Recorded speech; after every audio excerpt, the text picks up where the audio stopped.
right, so now let's wrap up and start talking about some of our epic fail moments that we've had throughout the last few months.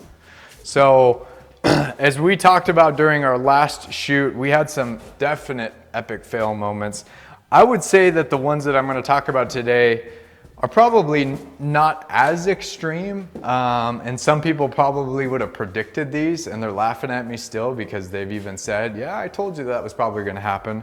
But now that we're here, I'm just rolling with it. Everything's rolling. We're gonna be in our house hopefully in the next 2 months. So even though these epic fail moments are there, they're gonna be in any project you do, and hopefully you all learn from some of these epic fail moments. So the first one I wanna talk about is time. I had originally projected that I could do this project in about 4 months. If it was 4 months, I'd be done. April and I would be moved back in. I would be managing the day-to-day logistics of this project. We are on track for a normal remodel, which is about 6 months typically. Some people can do it a lot faster if they have a full-on crew and probably a general contractor who's more experienced than me, but we're on track for about 6 months.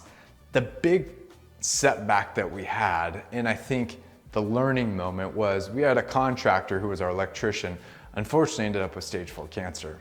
It set him back about a month, which pushed our project back. I looked at him and I said, man, I want to hang in there with you. I don't want to give this job to anyone else at this point. So we decided to just hang in there, delay our project a little bit, and allow him to come in and do the electrical work when he was ready for it.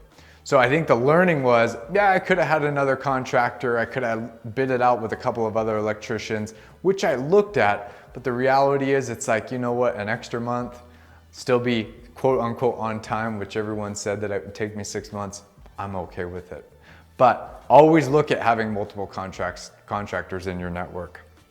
Then the second one that I want to talk to you about is all of the exterior stuff in the remodel, we kind of overlooked. We didn't think about. Even our designer didn't bring it up to us. We have all new siding, we had siding design, we have a patio out back that we're still not even sure exactly what we're gonna do yet, all the landscaping, all the things that come with a normal new construction project, but also a remodel, we didn't even start thinking about it until about a month ago. We're like, what are we gonna do? And so we really had to sit down and go back to the drawing board and say, what are we gonna do about paint colors? What are we gonna do about the siding texture? What, are we gonna put cedar on? Or are we not gonna put cedar on?